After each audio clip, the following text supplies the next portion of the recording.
I'm Caroline Rockhill from ABC 17, and I'm here with Mr. Theodore Dwight Weld.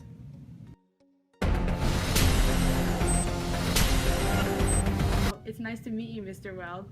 I've heard that you've given great speeches on anti-slavery. Yes, I've given many great speeches in my life, and my voice has sure taken a toll from it. Now I hear that you are married to Angelina Grimke, who fought for women's rights and the abolishment of slavery. On the topic of anti-slavery, tell me about your experiences as an abolitionist. I remember back to 1841 to around 1843. I traveled to Washington, D.C., and I petitioned slavery. I remember how I formed the Lane Rebels, which was a group where we held free discussions of anti-slavery.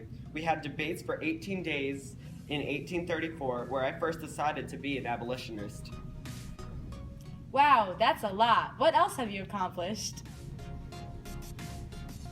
Why, certainly, I have been the co-author of American Slavery as It Is, Testimony of 1,000 Witnesses, which was published in 1839.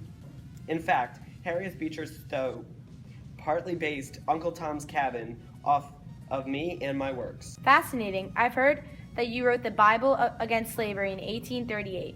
Can you give us some insight to that work?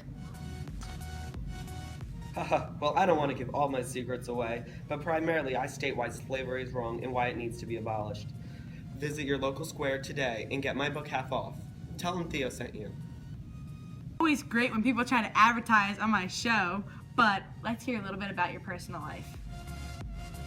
Why, certainly, I am married to Angelina Grimke, as you already know, and my 3 children. I live with them in New England.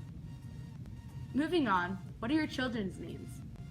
My children's names are Charles, Theodore, and my beloved Sarah. Diving into the past, when and where were you born? Why, I was born on November 23rd, 1803 in Hampton, Connecticut, which I love.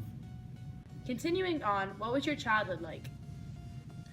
I am the grandson of a minister, and at the age of 14, I took over my grandfather's 100-acre farm, my father's farm, silly me, and I raised enough money to go to the Phillips Academy in Andover, Massachusetts, in which I attended from 1820 until 1822, until my falling eyesight. Why are you so against slavery if it was so popular in our country? Slavery is very wrong, and as it states, all men are created equal. If that is truly true, why are slaves existing in our present country? Since your father owned a farm, did you ever question his views on slavery? I tried to question, but I sure have respect for my father. Thank you for having me. Thank you for joining us on ABC 17.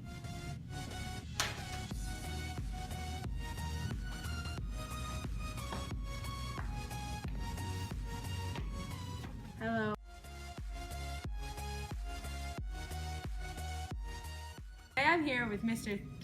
Theodore and the abolishment of slavery. On the topic of anti-slavery, tell me about your experiences in